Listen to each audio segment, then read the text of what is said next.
and welcome back to Minecraft. We are playing with the Create mod pack, and as you can see, we are well on the way to building a rather large factory. You've seen a lot of stuff so far, and if you've missed any of the episodes and you want to see how we got here, I have put all of this into a playlist so you can go back and watch from the beginning all the way up until now. And also, don't forget to like, subscribe, and do all those things that make the YouTube algorithm happy, because small channels like me can't grow unless you participate. So I appreciate you showing up today. Let me show you what I did since the last episode, and then I'm going to disappoint you by saying this is all going to get torn out because I'm really not happy with the final product. Not because it doesn't work and not because it isn't cool looking, but mostly because as I continued adding different material making processes, I realized everything was being drawn off this line and it just kind of sprawled out haphazardly, and I don't like the way it's set up right now.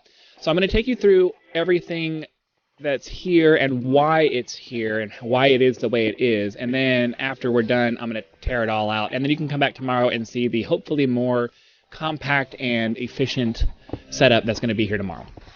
So first and foremost, we have I think most of you saw this last time. This is the iron production line right here. I made it out of glass this time so you can actually see what's going on instead of it being hidden by blocks. So I have a line of cobblestone that is being made with lava on one side and water on the other. There's drills on the top that drill the cobblestone out, and it falls onto this conveyor belt here. The conveyor belt takes it over here to these crushing wheels, which crushes it into gravel. The gravel gets washed by water and with fans, which turns it into flint and iron nuggets. The flint gets pulled off the line, the iron nuggets get put into this basin, the basin gets, the mechanical press crushes it into iron ingots, which gets turned into iron, and then I can take my iron here, I can take one of these and just put it into this funnel here. That gets dropped onto there, which gets turned into these industrial iron blocks, which is what I made the floor out of. Okay, so most of you have seen that already. The reason I'm doing that is because, the reason I went back over that is because I want to show you why, how this moved on to other things. So I realized as I needed the next recipe, I needed to make the bricks for the walls. Well, the bricks require bricks. Oops, if I can actually type. So these brick blocks require these bricks, which in turn require clay, which comes from crushing gravel, right? But the most efficient way to do that is actually to take sand and blast it through water again and turn those into clay balls. So to get sand in the first place, I had to crush the gravel, and then I had to take the sand and run that through another water thing to get the clay balls that I needed.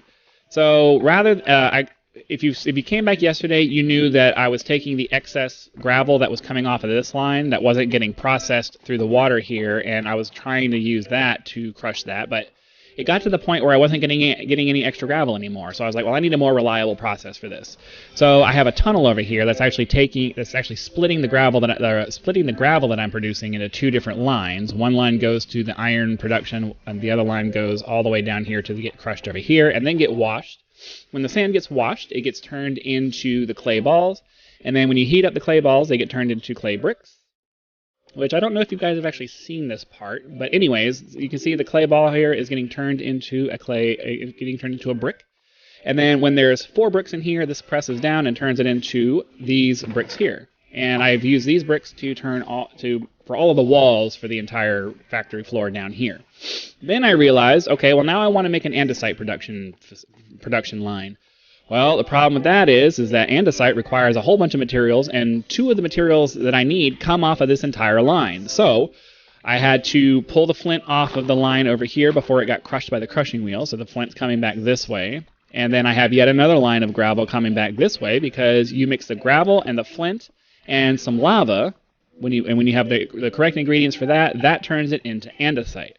Well, that introduced a new problem. Well, where do we get the lava from? We need to have lava. We need to have lava being fed into this, which means I needed some way of making lava, which means I needed to go get another blaze burner.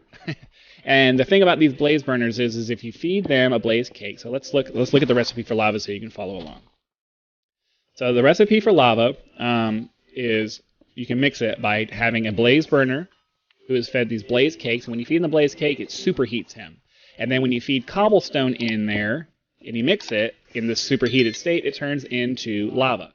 So I ended up having to pull cobblestone off the line again over here, have it fed up into here so that it would be put into here, and then whenever lava was added, this would come down. Oh, there it goes. It comes down and mixes, and then the lava gets fed into this tank, and then the tank via this pump, and then this tank fills up as long as there's lava being fed into it. And then I need to take the lava out of here, pump it through this pipe into here, into this tank, and this is how I'm getting my andesite. The andesite gets mixed, dropped out here, and then pumped into here. So now we have andesite. Well, the problem with that is well, you need a reliable source of blaze cakes. I can make them manually, but that's kind of a pain, so I needed to come up with some kind of setup to get blaze cakes fed into here. So I have a deployer down there that has blaze cakes in it, which is fed by this funnel here that falls into a funnel here. There's a chest here that conveys it, and I had to go through this convoluted setup. So part of the process of making the blaze cakes is that you need lava. You need lava to make the blaze cakes in the first place.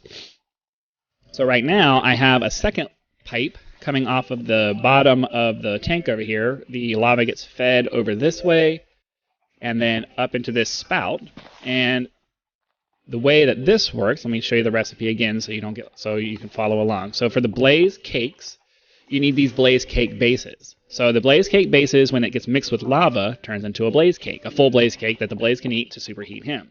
And the way you do that is you take the blaze cake, you squirt it with lava, that turns it into a blaze cake.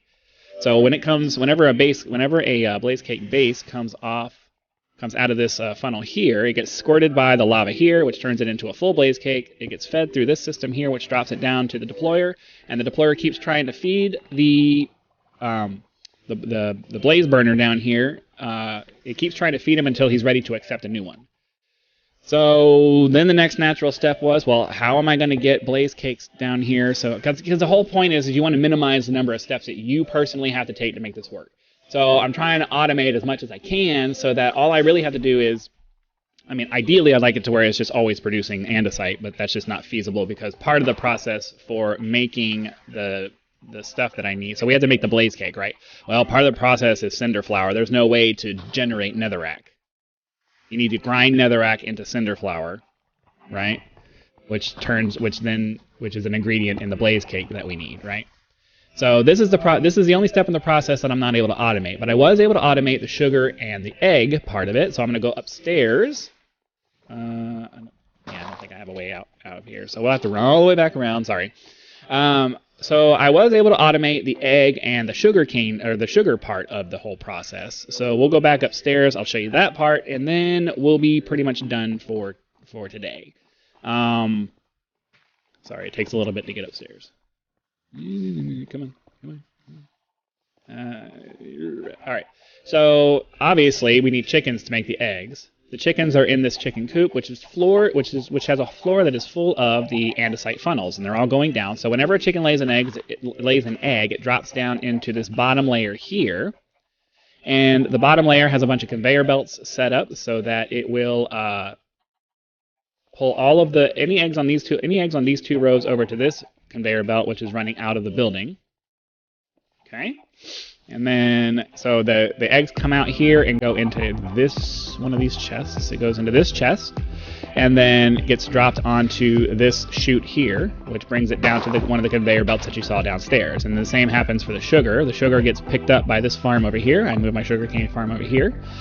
And as soon as it goes into the deployer, it gets dropped into this millstone, which turns it into sugar. And it gets picked up over here. Now, don't worry, I do still have sugar cane growing over here so that I will have an infinite supply of actual sugar cane so that I can make books and things like that. So that's the basic idea and the overview of my not only my brick production but my andesite production. It works, but as you can see, it's very complicated to get around, and it's just kind of haphazardly put together. So I want to do something where I can combine this washing station with this washing station, so that way I can just have my gravel and my sand both just going through one set of washing, and then then I can filter them out on the other side. I also want to make it so that my cobblestone production isn't just kind of being pulled off somewhere random in the process because I needed it, because all of my stuff just happened to be there. I want to have all of my cobblestone come out and then maybe have like a tunnel here that splits it off into 2 different lines. And then, so I basically just want to make it so that everything goes from the left side of the building over all the way over to this other side of the building, and all of my finished products are on this side. So I'm going to try to do that. I'm going to spend probably a good portion of today trying to make that happen. So anyways, that's what I have so far, and now I get to tear it all out and try again. But hopefully you'll learn something from my haphazard process here. I did want to show you what I did because I did put a lot of work and time and effort into making this work, but I'm very efficiency minded and I want to make it better. So I will see you guys next time. Thanks for watching, and as I said, be sure to like, subscribe, and do all of those things that make the YouTube algorithm happy, because without you, small creators cannot grow. Thanks guys, and have an awesome day.